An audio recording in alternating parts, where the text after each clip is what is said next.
Thank you. So today we'll be talking, I just want to say hello, everyone, and thank you for inviting us. My name is Janine Metallic from McGill University, and I'm presenting today here with Beverly Baker from the University of Ottawa. And so in this presentation, we'll share a collaboration between an Indigenous scholar and a language test developer that focus on a practical question. How can we support the responsible inclusion of Indigenous topics in language test content? So for myself, as a Mi'kmaq scholar from Mi'kma'ki, as an Indigenous scholar, I approach this work with a commitment to Indigenous communities, languages, and ways of knowing, and also with an interest in how Indigenous topics are represented in educational materials, including testing materials. And so this project brought together two different perspectives and two different areas of expertise. And what emerged from our collaboration was a practical checklist designed to support item writers as they develop test materials. And so in my portion of the presentation, the first part, I'll briefly explain why we felt this work was needed and how we approached it and what the checklist looks like. Would you like to share your screen with us, Janine? And I'll make sure that that's shared with the audience. Okay. Thank you.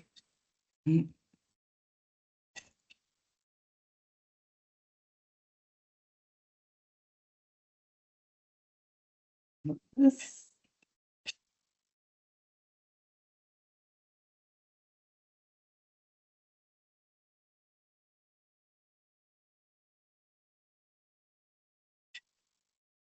There we go. It's just loading. Okay. Do you want to make that? There we go. Let's bring that on. Now we can see. Perfect. So again, thank you for pointing that out. So again, the topic for the presentation is language test content on Indigenous topics. And so we'll go to the next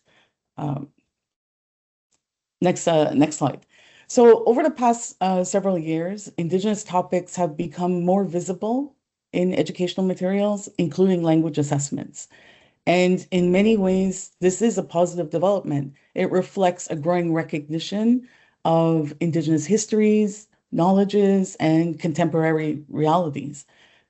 At the same time, we know that inclusion alone is not enough. And so even when there's a genuine commitment to respectful representation, there's still a risk that Indigenous peoples may be represented in overly broad or generalized ways. And so we need to recognize that distinct nations, communities, histories, and experiences can become flattened into a single category of Indigenous. And so as we began discussing these issues, we found ourselves asking a practical question. What kinds of supports might help item writers identify those concerns during the development process before the materials are finalized? And so that question became the starting point for this particular project.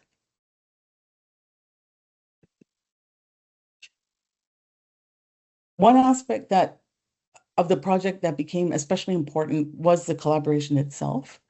And so we brought different experiences and perspectives to our work. And many of our conversations involve surfacing assumptions that might otherwise go unexamined. And so in that sense, the checklist emerged not only from theory, but also from the process of working together in our discussions across different areas of expertise and different experiences.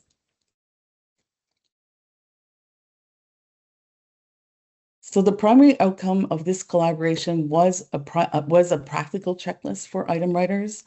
And the purpose of the checklist is not to provide a simple pass or fail measure of whether content is acceptable. Instead, what is intended is to support reflection and decision-making during the development process. And so one example involves avoiding overgeneralization, what sometimes we call, we refer to as pan-indigenisation. The checklist encourages item writers to consider whether Indigenous peoples are being represented with sufficient specificity and context. We've talked about context earlier, rather than being treated as a single homogeneous group. And so other prompts encourage attention to context, as was mentioned, representation, and the diversity of Indigenous experiences and perspectives. I can answer some more questions about that later. And so we also recognize that item writers are often working within tight timelines and established development processes. So because of that, any guidance we felt needs to be practical and accessible. And so a checklist format allows for important considerations to be integrated directly into existing workflows without requiring extensive additional training or expertise. And rather than providing answers, it encourages item writers to pause, to reflect, and consider issues that might otherwise go overlooked. So importantly, the checklist was designed to be straightforward as well and usable. And we wanted something that could fit naturally into the existing workflows to support decision-making as materials were being developed. And so developing the checklist was only the first step. There was an important question that remained. Would it actually be useful in practice? And so to explore that question, we applied the checklist during the development of a listening comprehension task for an ESL examination. ESL certification exam. And so for that part, I'll have my colleague, Beverly Baker. I'll turn the presentation over to Beverly, who will discuss that process and what we learned from using the checklist in practice.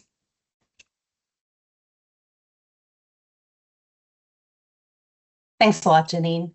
Okay, so yes, this checklist has actually now been embedded into our specifications for item writers for all of our testing content. So this means high stakes and lower stakes testing.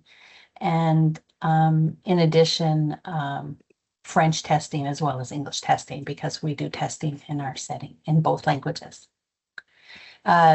Now, the guidelines document also contains ideas for topics that follow these core principles that Janine was talking about, as well as additional advice too for item writers and content reviewers.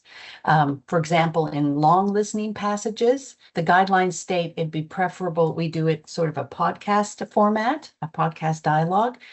If we have an interview with an Indigenous person, it would be preferable to have an interview with an Indigenous person rather than have two non-Indigenous people speaking about an Indigenous issue. So that's one of the things that we have in our guidelines. So in letting Indigenous people tell their own stories, for example. Yeah, we'll go to the next slide. So the following here are actually little snippets from recently retired passages, so I can share them for you from our testing content.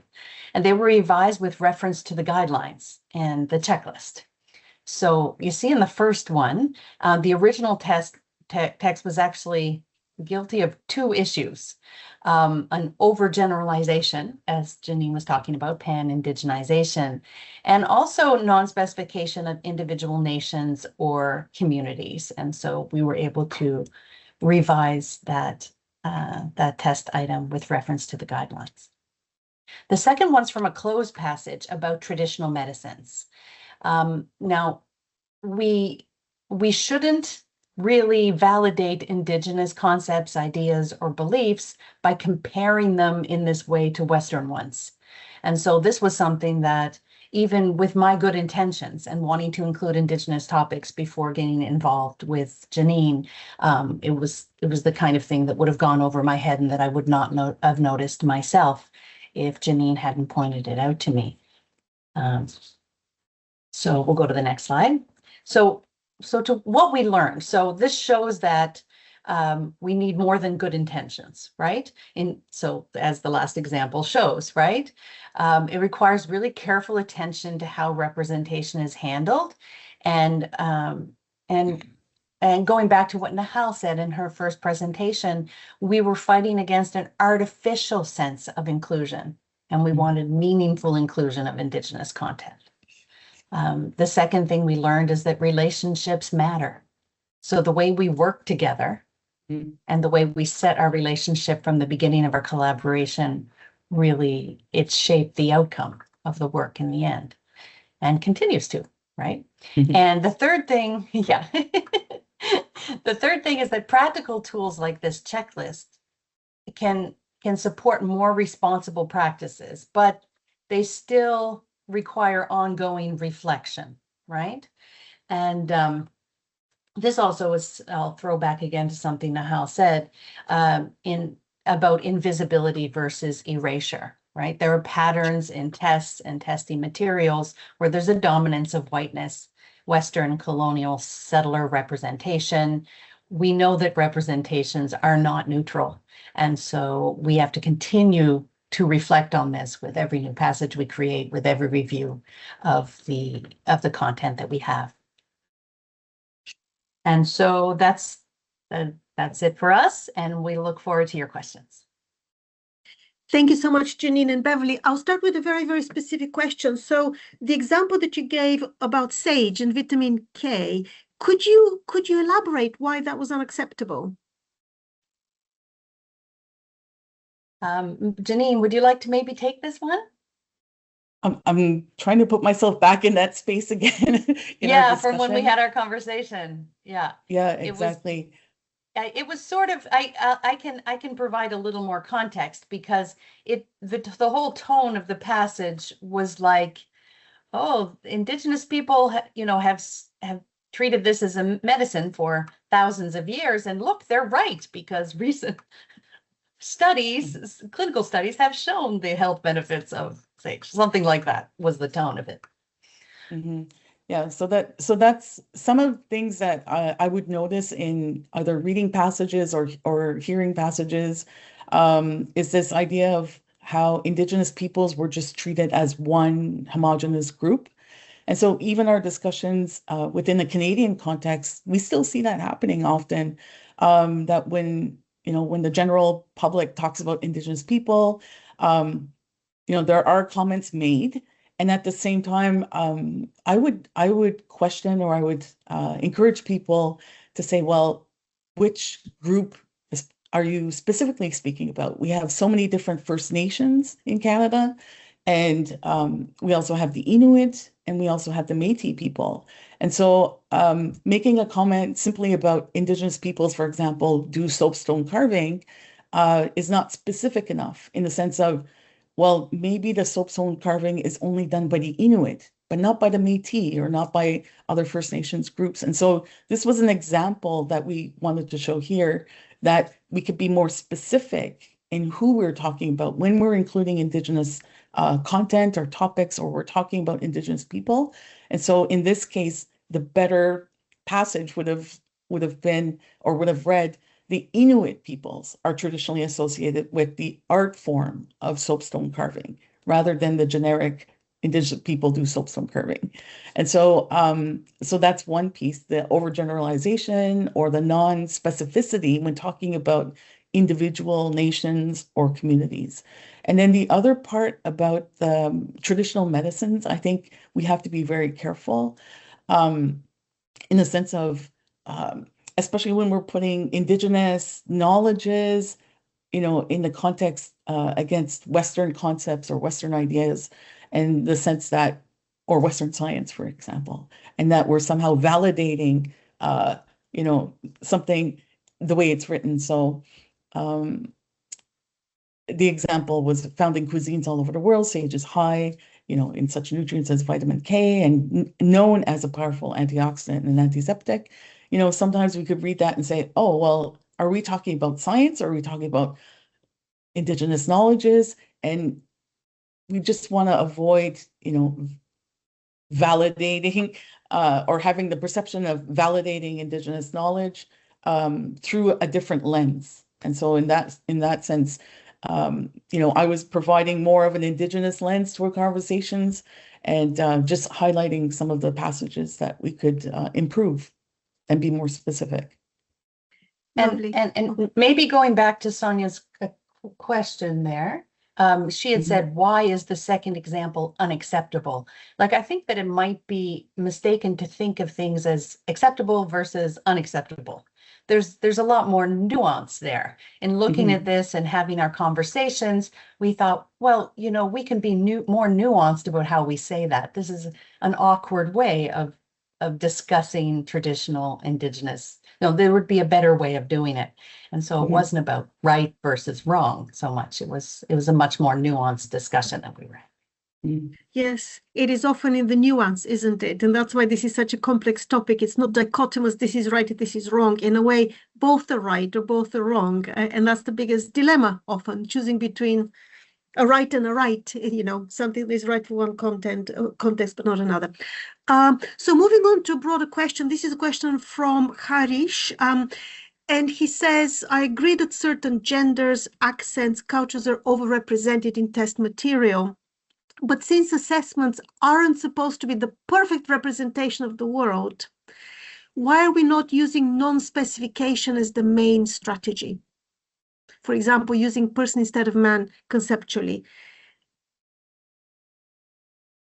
I'm not quite sure if that's a question for us and for the work that we did. So it really is a very broad question, huh? Everything is rooted in culture. The idea that we could actually pull something out of its culture and have it be neutral in some way, I believe is sort of a fantasy. Most people who talk about whether or not they've created something truly neutral in terms of its kind of the cultures that have influenced the content, then really they're talking about something from their own culture. They just think it's neutral because it's coming from their own culture. You could say person instead of man, and that would get away from man versus woman, but some things you'll never be able to get away from. I think that I would rather go to the opposite direction and truly locate something within its context rather than pretend to be neutral when in fact we never are able to achieve that. It's a very good point. It's a very, very good point. Yes, thank you so much, Beverly. Moving on to a question from Sathina. Sathina says that she appreciates the framing of responsible inclusion, which is what you've been talking about. She says when a policy or change is implemented in language assessment, it is essential to examine the impact on test takers, the test takers' process, performance, experience. So I guess the question embedded there is, have you done this, or are you planning to take your research from working with item writers and content developers to the impact on the test takers? Impact on test takers. The idea that there would be some kind of impact on test takers for the inclusion of Indigenous content? For example, yes, how do they perceive it? Does it affect their performance on the test, the process, the cognitive processes behind the assessment that they're taking? I can see the relevance of it. It's funny that you mentioned this because and quite interesting because sometimes just the inclusion of Indigenous content has, even though it's completely innocuous when talking about something like Indigenous medicines, that it can be seen as being sensitive or controversial or political just because it's about an Indigenous topic. I actually, in working and consulting with a government organization once, here in Canada, just over 10 years ago, there was a Truth and Reconciliation Commission that came out with 94 calls to action about for reconciliation between Indigenous peoples and settler peoples in Canada. And many of these recommendations had to do with education. And so we, at that time, like several years ago, committed to having more Indigenous content because of these recommendations. And so this has kind of been our vision and our stated mission for a long time. We just felt like just us being able to do it ourselves, we weren't being very responsible about it. And so I have actually encouraged in my consulting and other Canadian organizations to include more Indigenous content. And I've gotten the response, oh, we can't do that. That would be controversial. And just because it's Indigenous. And this goes to something maybe Nick said earlier in the comments about how sometimes we avoid a situation because it's and can be seen as being political, when of course it isn't political at all. Yes. But I don't know And if Janine, you wanted to add to that. Just wanted to exactly. Thank you, Beverly, for bringing up the TRC, the Truth and Reconciliation Commission's specific calls to action. So, as Beverly mentioned, there were 94 specific policy recommendations at the time in 2015. And so these were applied across the country in Canada and were meant to address or redress the ongoing human rights issues and ongoing, how do I say that, social legacies of Canada's residential school system. And so, and this is not a product of well, it is a product of our history, but it's not only within that context.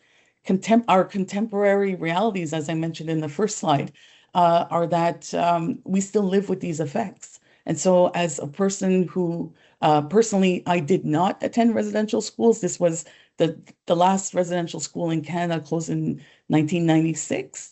So it wasn't part of my experience, but I can say that for my parents' generation, my grandparents' generation, and, you know, across many different Indigenous communities in Canada, the reality is that we have members of our communities, our families, who have had that experience of attending either residential school or what they called also like federal Indian day schools. And so that's the experience that I saw within my own family. My parents were subject to attending a federal Indian day school within the reserve in our community. And so, you know, we talk about the intergenerational effects of those systems. And so being an Indigenous person in Canada, you know, it may not be evident to some people, but as was mentioned earlier, it is political. It can be controversial just to even bring about these topics when we talk about colonization, for example, or decolonizing research or education. So we should explore that is the kind of I agree. To sum up. That's a research niche for the audience and for the listeners. You know, once if this approach is accepted and is embedded and integrated, there's much more. We're not just doing pan-indigenisation, so basically paying lip service to Indigenous topics, but properly embedded. What does that mean for the test takers? Because less familiar content, as some listeners are saying, less familiar content increases cognitive demand. So what does that mean for the test taking experience? Do they notice? Do they care? Does it affect how they perform? That's a research niche to be picked up. Thank you so much, Janine and Beverly, very, very much for your insightful presentation. And